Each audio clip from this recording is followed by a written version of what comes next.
Al Rolls is the reporter thrown into the secretive world of the Forex supermodel, where nothing is as it seems. Beware the techno-monk,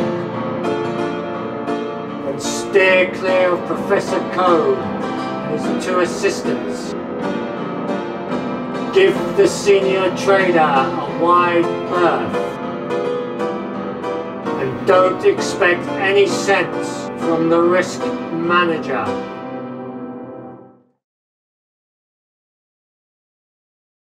Good morning, I'm Professor Code and this is the Forex Supermodel Daily Briefing for Tuesday the 28th of the 9th, 2021.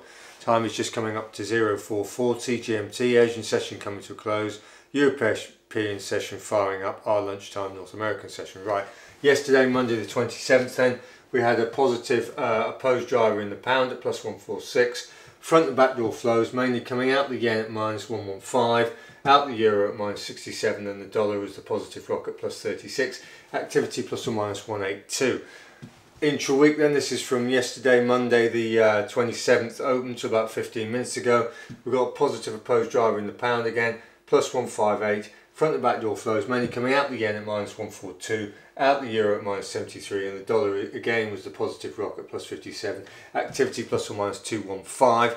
Right, as you can see then, we've got the batting order is the same. Yesterday we had the pound positively driving and the yen sucking up most of the negative opposing flows. Intraday then, this is the Asian session to about 15 minutes ago. We've got a negative driver in the yen this time, minus 27. Front and back door flows mainly going into the dollar at plus 21, into the pound at plus 11, and the euro is the negative rock at minus 5. Activity plus or minus 32.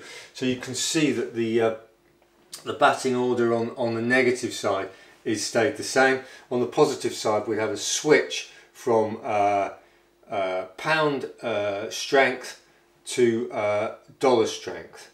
But we've got drivers in the yen now instead of on the pound. So the pound is clearly weakening and the dollar's relatively strengthening. So you've got this situation there. We're going to stop it there and write up the flows. Right, we're back. We've written up the flows then. So the euro is weak except against the yen, the New Zealand and the Swiss. The yen is weak across the board. The pound is strong except against the CAD and the AUD. The Swiss is weak except against the yen and the NZD. The CAD is strong across the board. The AUD is strong except against the CAD. The NZD is weak except against the yen and the Swiss. And the dollar is strong except against the CAD, the pound and the AUD. So what have we got? We've got yen weakness across the board and we've got CAD strength across the board. And take your pick in the middle. Right, so what's going to knock it about? Well, this morning we've already had strong AUD retail sales, so Australian retail sales.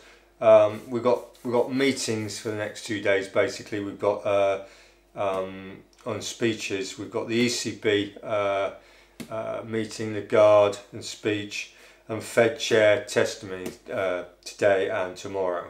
So that's sort of, we've got limited actual hard data, but more jawboning on the ECB and the US central banks.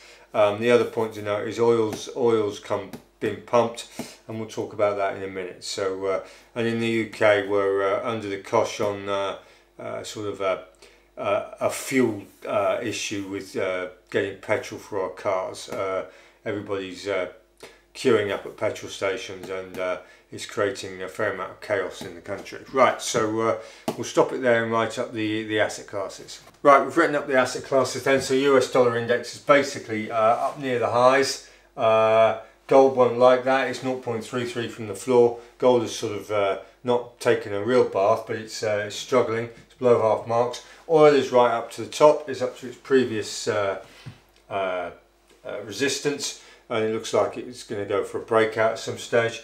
And then you've got Wall Street, S&P and tech. They've all came off their highs a week or so ago, and they're all grinding back up. They're 0.32 from the high for Wall Street, 0.32 from the high for S&P, and 0.31 for the tech. So they've all sort of come into line at about roughly a third off their previous peaks.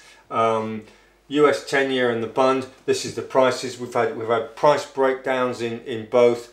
The 10-year is has broken down 0.5 from the floor, 50%, and the bun 0.4, 40% from the floor. So that means yields have really got relatively a lot stronger, both in the US and the EU. So that's something to bear in mind. And we've got copper. Copper's been come out of the range on the downside, and it's now back up. It's 0.38 from the high, so copper's on the up. And US steel bumping around on the floor, but it's come up to 0.28 from the floor, so it's getting nearly a third above the floor. So that's where we are there. So let's just get rid of this and try and make sense of what's going to happen today. As I said, we've got a few issues. You've got in the Asian session, you can see that the CAD is strong across the board, and everybody will be basically linking that with the oil price. But whether that's not always the total driver. Anyway, so let's have a look at the majors: the euro, the yen, and the pound. Right, you've got Fed, you've got meetings, so you've got speeches and what have you. For the euro and the dollar. Yen, you've got equity transmission going on. Equities seem to want to go up, so that will put downward pressure on the yen, more than likely. And it looks like the pound is starting to roll over. So the pound's starting to roll over here, and the dollar's got this strength. So you today you want to look out for pound weakness. And it's just, what do you hook it up with? Well, you've got these speeches which are going to sort of create little bubbles of volatility. But you know, pound dollar looks like a potential short today. And then you've got the CAD, pound CAD. Looks like a short as well. So assuming the oil price doesn't take a massive bath. So there you go. So that's what we would suggest you have a look at today.